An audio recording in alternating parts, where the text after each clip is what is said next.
வணக்கம். இன்னைக்கு டெலிவரிக்கு பார்த்தீங்கன்னா எங்களுக்கு வயநாடு போக வேண்டி இருந்துச்சு. அப்போ ஆஸ் யூஷுவல் என்னோட கேமராவை நான் வந்து கையில் வச்சுட்டு தான் இருந்தேன். ஓகே, அப்போது நான் பொதுவாக வந்து இப்போ நான் அதிகமாக கேமராஸ் கேரி பண்ணுறது உண்டு. என்னோட கேமராவை எதுக்கும் இல்லை, போகிற வழியில் எப்படியும் வீடியோஸ் எடுக்கிறதுக்காக. அப்போ போகிற வழியில் நான் நிறைய இடத்துல பார்த்தேன். எங்கே நாங்கள் குட்ஸில் போயிட்டுருக்கோம். அப்போ குட்ஸ் வச்சுருக்கு எங்கேயுமே பார்க் பண்ண முடியலை. அப்போ எங்கேயாவது போயிட்டு பார்க் பண்ணிவிட்டு பார்க் பண்ணுற மாதிரி இடம் கிடச்சி அதை ப்ளாக் பண்ணலான்னு நினச்சி வெயிட் பண்ணிட்டு இருந்தீங்க. எனக்கு கொத்துது வேறு. திடீர்னு ஓடி வந்து அதுக்கு முன்னாடி நான் உங்களுக்கு அழகான ஒரு பூவெல்லாம் காமிக்கிறேன். இங்கே பாருங்கள், சும்மா ஒரு காட்டு செடி தான். இந்த மாதிரி காடு பிடிச்சிட்ருக்கோம் இல்லையா, அந்த மாதிரி இருக்க ஒரு காட்டு செடி தான். இதுக்கு பின்னாடி தண்ணியோட ஓட வர போகுது. இந்த இடம் எங்கே வருதுன்றது நான் கரெக்டாக சொல்லிடுறேன். கேமரா ஆஃப் ஆகிடுச்சு. இந்த இடம் பார்த்தீங்கன்னா நம்ம கொட்டியூர் இருக்கு இல்லையா, கொட்டியூர் வயநாடு பார்டரில் தான் வருது. இப்போ கொட்டியூர் சீசன் முடிஞ்சிருச்சு, அதனால கூட்டம் ஒன்றும் கிடையாது. அதனால கூலாக ப்ளாக் பண்ணிகிட்ருக்கேன். யாரோ ஒருத்தர் வராருன்னு நினைக்கிறேன். அவர் இந்த இடத்தோட ஆளுன்னு நினைக்கிறேன், தெரியல, கேட்கலாம்.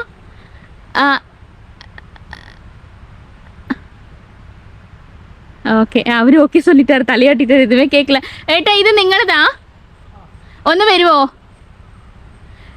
ஆக்சுவலி என்ன ஆச்சுன்னா, இந்த இடத்தோட ஓனரே வந்துட்டாரு. அப்போ எனக்கு ஏதாவது விஷயங்கள் கேட்டு தெரிஞ்சுக்கணும்னா தெரிஞ்சுக்கலாம். டைம் அப்படியே அழகாக அமைஞ்சிருச்சு இந்த வாட்டி. இந்த இடம் அழகாக இருக்கு இல்லையா. அவர் தலையில் சீவிக்கிறாரு. கேமரா வச்சு நிற்கிறன்றது அவருக்கு தெரிஞ்சிருச்சு. அழகாக தலையில் சீவிக்கிட்டு இருக்காரு.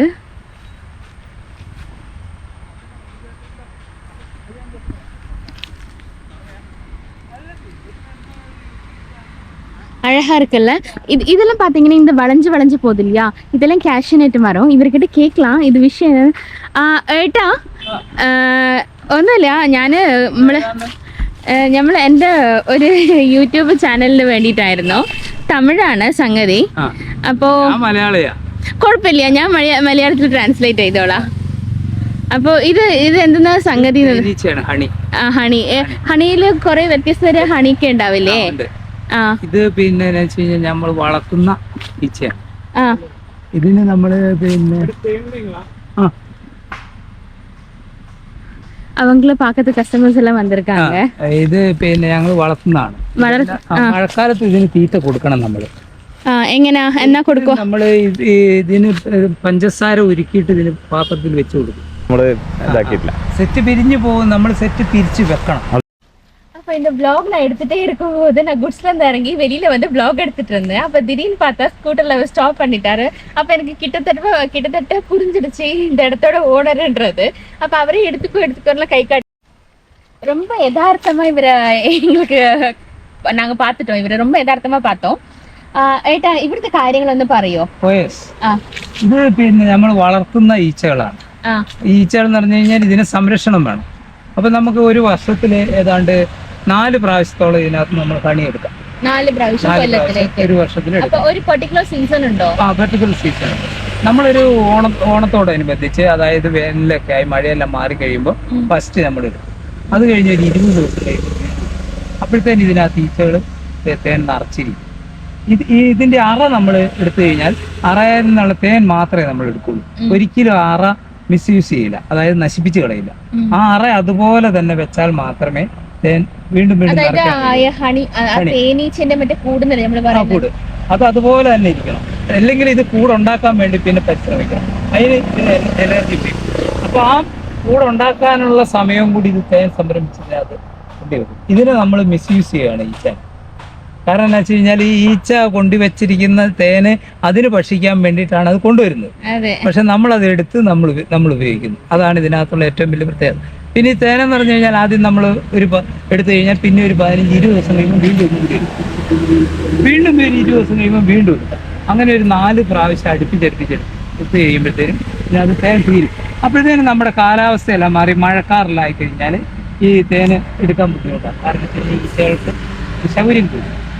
അപ്പൊ നമ്മൾ വല്ലാണ്ട് ദേഷ്യം അപ്പൊ പിന്നെ ആക്രമിക്കും. അപ്പൊ അത് ഇല്ലാത്ത സമയത്ത് നമ്മൾ എടുക്കാൻ നോക്കും.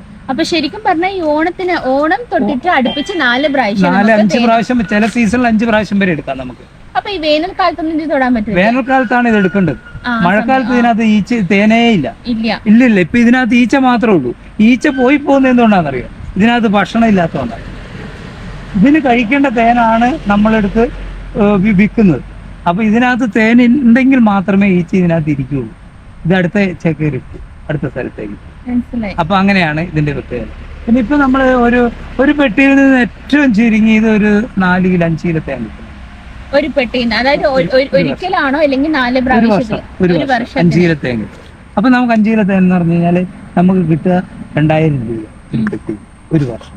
അപ്പൊ ഈ പെട്ടിയിൽ നിന്ന് നമുക്ക് മഴക്കാലം തുടങ്ങുന്ന സമയത്ത് നമുക്ക് തിരിച്ചു കിട്ടും. എന്നാലും ഇതിനകത്ത് മുട്ടകൾ നമ്മൾ പോകും. റാഗിൽ നിന്ന് എടുത്ത് നോക്കി കഴിയുമ്പോൾ അറിയാം ഇതിനകത്ത് റാണീച്ചകൾ എത്രയുണ്ട്. അപ്പൊ ആ റാണീച്ചേനെ നമ്മൾ കട്ട് ചെയ്തിട്ട് വേറെ പെട്ടിയിലേക്ക് ആക്കും. അതിന്റെ കൂടെ കുറെ ഈച്ചകൾ അപ്പൊ ആ കട്ടയിന്റെ പെട്ടിയില് വേറൊരു റാണീച്ച ഉണ്ടാവും. ഇതിനകത്ത് റാണീച്ച ഒരു പ്രത്യേക ടൈപ്പാ, വലിപ്പം കൂടുതലാണ്. മറ്റു ഈച്ചകളെ കഴിഞ്ഞു പെണ്ണീച്ചകളെ തേനുണ്ടാക്കുള്ളൂ. ആണീച്ചകൾ മടിയന്മാരാ സംരക്ഷണത്തിന്. 3 വ്യത്യസ്ത തേനീച്ചയല്ലേ? അപ്പൊ പെണ്ണീച്ച, ആണീച്ച, റാണി. ഈ റാണീനെ പൊതിഞ്ഞിട്ടാണ് ആണീച്ച ഇരിക്കുക, അതിനെ പൊതിഞ്ഞിട്ടാണ് പെണ്ണീച്ച ഇരിക്കുക. അപ്പൊ പിന്നെ ഈ റാണീനെ സംരക്ഷിക്കാൻ വേണ്ടി ആണീച്ചകൾ, ഈ ആണീച്ചകളാണ് നമ്മളെ കൊത്തുന്നത്. പെണ്ണീച്ച ഒരിക്കലും നമ്മളെ കൊത്തില്ല. അപ്പൊ അതാണ് ഇതിനകത്തുള്ള ഒരു പ്രത്യേകത. അപ്പൊ നമ്മൾ ഓരോ വർഷവും നമ്മൾ വിഭജിച്ച് വേറെ റാഗല് മുറിച്ച് കെട്ടി വെക്കുമ്പോൾ നമുക്ക് കൂടുതലായിട്ട്. ഏകദേശം നിങ്ങൾ ഇത് തുടങ്ങിയിട്ട് എത്ര കൊല്ലായി? ഇത് തുടങ്ങിയിട്ട് ഒരു 10 വർഷത്തിന് മേലെ. 10 വർഷം. ഈ 10 വർഷത്തിൽ ഈ ഇത്ര പെട്ടിയാണ്? ഇനിയുണ്ട് വേറെ സ്ഥലത്ത് ഇനിയും. അല്ല, അങ്ങനെയല്ല ഉദ്ദേശിച്ചത്. അതായത് നിങ്ങൾ ഇതിൽ തന്നെ മെയിൻറ്റെയിൻ ചെയ്തിട്ട് പോയി ഒരു 5 പെട്ടിയിൽ തുടങ്ങിയതാ.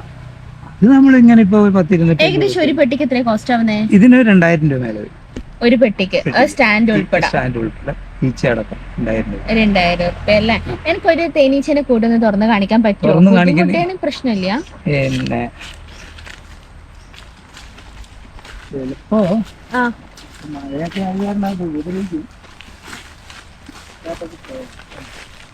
ഇതിലെങ്ങനെയാ നിങ്ങൾ തേനീച്ച പോയതായില്ലാന്ന് മനസ്സിലാക്കുന്നത്? ഇപ്പൊ കൊത്തും ഈ സമയത്ത്, വല്ലാണ്ട് കൊത്തുക. ദേഷ്യമുള്ള സമയം. തീറ്റയില്ലല്ലോ ഇതിനകത്ത്. இங்க தெரியுதா உங்களுக்கு? இங்க தேனி, அதாவது இது ஃபீமேல் அல்ல? இது தேன் எடுക്കാൻ വേണ്ടി പോകുന്ന. அது தேன் எடுக்க போற தேனீங்க. இது ஃபீமேல் தேனீங்க. இது இப்ப கொத்தும் இந்த சீசனுக்கு. ஏன்னா அவங்க சாப்பிட வேண்டிய சாப்பாட்டை தான் நம்ம எடுத்திருக்கோம்.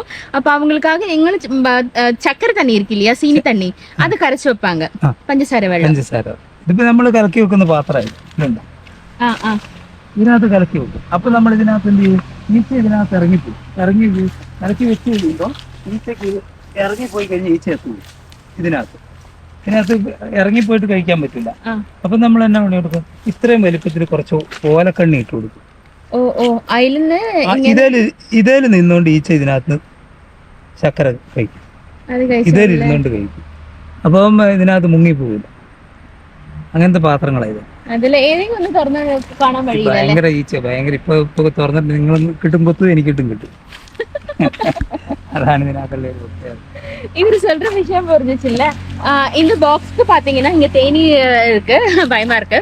இந்த பாக்ஸ்க்கு பாத்தீங்கன்னா 2000 rupees per பாக்ஸ்க்கு காஸ்ட் ஆகும். இவங்க பாத்தீங்கன்னா ஒரு பாக்ஸ்ல இருந்து ஃபர்ஸ்ட் 4 பாக்ஸ்ல இருந்து தொடங்கினாங்களா. இதுக்கப்புறமே நிறைய இடத்துல பாக்ஸ் வச்சிருக்காங்க இந்த மாதிரி. வருஷத்துக்கு பாத்தீங்கன்னா 4-5 தடவை நம்ம பாத்தீங்கன்னா இதுல தேன் எடுக்க முடியும். ஒரு டோட்டலா பாத்தீங்கன்னா 5 லிட்டர் கிட்ட கிடைக்கும், எப்படியும் கிடைக்கும். அப்போ வருஷத்துக்கு பாத்தீங்கன்னா 5 times எடுத்துடலாம். இதுல பாத்தீங்கன்னா 3 தரம் தேனி இருக்கும்.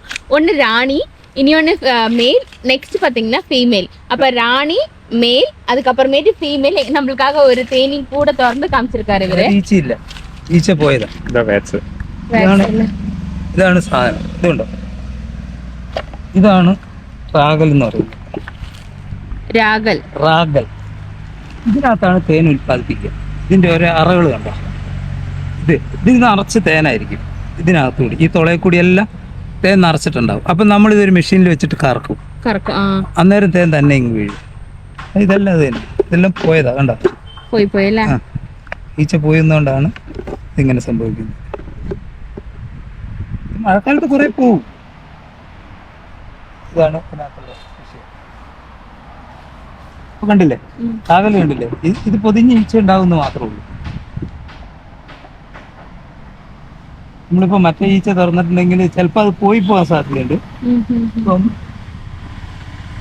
ഒരു പെട്ടി പോവാന്ന് പറഞ്ഞു കഴിഞ്ഞാൽ നമുക്ക് എത്ര നഷ്ടമാണ്. அதாவது சில டைம்ல பாத்தீங்கன்னா இந்த மாதிரி ஒரு பெட்டிக்குள்ளே 2-3 ராணி தேனி எல்லாம் இருக்கும். அப்ப இவங்க என்ன பண்ணுவாங்கன்னா இந்த வேக்ஸ் இருக்கு இல்லையா, அந்த 2-3 ராணி தேனி இருந்துச்சுன்னா ஒரு ராணி தேனியை அந்த வேக்ஸோட கட் பண்ணி இன்னொரு பாக்ஸ் மாதிரி ஆக்கிட்டு அதுக்குள்ள பிளேஸ் பண்ணிடுவாங்க. அப்ப பாத்தீங்கன்னா வேற இருக்க மேல் தேனியெல்லாம் வந்து சரௌண்ட் பண்ணி அவங்கள பாதுகாத்துக்கிட்டு, ஃபீமேல் தேனிங்க பாத்தீங்கன்னா வெளியில இருந்து போய் பூவெல்லாம் கலெக்ட் பண்ணி அந்த தேனி கூட்டுல ஃபுல்லா தேன் ஆக்கிடும். அப்படிதான் நம்மளுக்கு വിളവെടുക്ക முடியுது. ഒരു വർഷத்துக்கு 4-5 വാട്ടി എടുക്കുമ്പോൾ 5 ലിറ്റർ തേൻ கிடைக்கும் അല്ലേ ഏട്ടാ? 5 കിലോ ഒരു കുപ്പി 1 കിലോ 5 കിലോ 6 കിലോ വരെ നമുക്ക് സമയത്ത്. കാരണം ഇവിടെ വെച്ചതെന്ന് വെച്ച് കഴിഞ്ഞാൽ ദിസ് ഫോറസ്റ്റ് ആണ്. ഫോറസ്റ്റിൽ നിന്നുള്ള തേനിന് ടേസ്റ്റ് കൂടുതൽ. മറ്റു തേനുകളെന്ന് കഴിഞ്ഞാൽ റബ്ബർ മരങ്ങളാണ് നമുക്ക് കൂടുതലായിട്ട് പൂ ഉൽപ്പാദിക്കുക. റബ്ബർ മരത്തിന്റെ പൂവെന്നല്ല, അതിന്റെ ഇലകളുടെ ഇടയ്ക്ക് നിന്നാണ് തേൻ ഉണ്ടാകുന്നത്. நிறைய விஷயங்கள் இருக்கு இந்த தேனி கல்டிவேஷன்ல. எங்க வீட்டுல இருந்துச்சு, அதாவது என்னோட ஹஸ்பண்ட் வீட்டுல. அதுக்கப்புறமே அது வந்து கரெக்டா பராமரிக்க முடியாத காரணத்தால் അത് ഇപ്പൊ നമ്മ കിட்ட ഇല്ല. നിങ്ങൾ പറയുന്നില്ല തേനി എടുക്കുന്ന സാധനം അത് നമ്മൾ എടുക്കണ്ട, ആ സ്റ്റീലിന്റെ കറക്കി എടുക്കുന്നത്. അതെ അല്ലേ? എങ്കിൽ മാത്രമേ ഈ സാധനം നഷ്ടപ്പെടാതിരിക്കൂ. ഞാനിപ്പോ കാണിച്ചു തന്നില്ലേ റാഗൽ, അത് ഓൾറെഡി അവിടെ വേണം. അല്ലെങ്കിൽ അത് ഉണ്ടാക്കണം. പിന്നെ ഈ തേനെ മെഴുക കൊണ്ടുവന്ന് അതുണ്ടാക്കാൻ താമസം വരും. അപ്പൊ അത് ഉണ്ടാക്കിയിട്ടേ പിന്നെ തേൻ നിറയ്ക്കുള്ളൂ. അപ്പൊ അതുകൊണ്ട് നമ്മളത് കളയാതെ അതുപോലെ തന്നെ അവിടെ ഇതിന്റെ ബേക്കിലല്ലേ കൊട്ടിയൂരിന്റെ മറ്റേ ഇതുപോലെ നദി ആടെ പോകാൻ പറ്റും. ഇതിൽ ഇറങ്ങാൻ ബുദ്ധിമുട്ട്. നമുക്ക് അവിടെ ഇറങ്ങണമെന്നില്ല, ജസ്റ്റ് ഒന്ന് പുഴ കാണാൻ പറ്റും. കാടാണല്ലേ? ഇങ്ങ പാത്തീங்கன்னா ഫോറസ്റ്റ് தான் ഏട്ടാ. ഈ ഫോറസ്റ്റ് ശരിക്കും ഇത് കേരള ഫോറസ്റ്റ് അതിനപ്പുറം கர்நாடகா ஃபாரஸ்ட். கொட்டியூருக்கு பாத்தீங்கன்னா கொட்டியூர்ல கர்நாடகா பீப்புள்ஸ் நிறைய வருவாங்க. ஏன்னா பாத்தீங்கன்னா இது பார்டர் ஷேரிங் ஏரியா. இது நேரா பாத்தீங்கன்னா இப்ப தெரியுற அந்த மலை கேரளா ஃபாரஸ்ட். அந்த மலையில இருந்து அந்த அதுக்கு தொட்டு அப்புறமா பாத்தீங்கன்னா கர்நாடகா ஃபாரஸ்ட் வந்துடும். அப்படிதான் கொட்டியூருக்கும் கர்நாடகா பீப்புளுக்கும் எங்களுக்கும் பாத்தீங்கன்னா நல்ல ஒரு கனெக்ஷன் இந்த கொட்டியூர்ல வர்றது. அதனால எல்லாப்ப அவங்க வருவாங்க. அப்ப பாத்தீங்க இவர்கிட்ட பேசிட்டு இருக்கும்போது நிறைய விஷயம் இவர் சொல்றாரு. இதுல ஒண்ணு பாத்தீங்கன்னா இவருக்கு நிறைய அவார்ட்ஸ் எல்லாம் கிடைச்சிருக்கு. എതുക്കുന്നാ ഏട്ടാ നിങ്ങൾ പറഞ്ഞോളേ. ഞാനൊരു വെജിറ്റബിൾ കർഷകനാണ്. ജൈവ രീതിയിൽ മാത്രം കൃഷി ചെയ്യുന്ന ഒരു കർഷകനാണ്. അപ്പോൾ പല പ്രാവശ്യമായിട്ട് പല അവാർഡുകൾ കിട്ടിയിട്ടുണ്ട്. ഞാൻ ഉണ്ടാക്കുന്ന ഒരു വളക്കൂട്ടിനാണ് ആദ്യമായിട്ട് പിന്നെ കേരള സർക്കാർ ഏഷ്യൻ അഗ്രി ഫെസ്റ്റിന്റെ കേരള സംസ്ഥാന അവാർഡ് കിട്ടിയത്. ഉണ്ടാക്കുന്ന വൃക്ഷായുർവേദം എന്ന് പറഞ്ഞ അല്ലെങ്കിൽ ഹരിത കഷായം എന്ന് പറഞ്ഞ ഒരു നൂതന രീതിയിലുള്ള ഒരു വളക്കൂട്ടാണത്. 100% ജൈവമാണ്. നമ്മുടെ കൃഷിയിടത്തിലുണ്ടാകുന്ന പല ഇലകളും ചാണാനും കൂടെ കൂട്ടി ഉണ്ടാക്കുന്ന ഒരു വളക്കൂട്ടാണ്. അതിനാദ്യമായിട്ട് എനിക്കൊരു അവാർഡ് കിട്ടി. അതുകൂടാതെ തന്നെ ചുരുങ്ങിയ സ്ഥലത്ത് നിന്ന് കൂടുതൽ വിളവ് എന്നുള്ളതിനൊരു അവാർഡും കൂടി കിട്ടി. അങ്ങനെ 2 സംസ്ഥാന അവാർഡ് ജേതാവാണ്. ഈ കപ്പ ഇവിടെ കാണുന്ന ഇതെല്ലാം എൻ്റെ കൃഷിയിടമാണ്. അവിടെ നൂതന രീതിയിലാണ് ആ കൃഷി ചെയ്തിരിക്കുന്നത്. അപ്പോൾ മൾച്ചിങ് എല്ലാം ചെയ്ത് ട്രിപ്പ് എല്ലാം ചെയ്ത് വളമെല്ലാം ചൂട്ടിലെത്തിക്കുന്ന ഒരു സംവിധാനത്തിലൂടെ ചെയ്തിരിക്കുന്നത്. അതെങ്ങനെയാണ്? அப்போ பாருங்க, அப்ப இவருக்கு நிறைய எப்படி சொல்றது அக்ரி கல்டிவேஷன் நிறைய இருக்கு.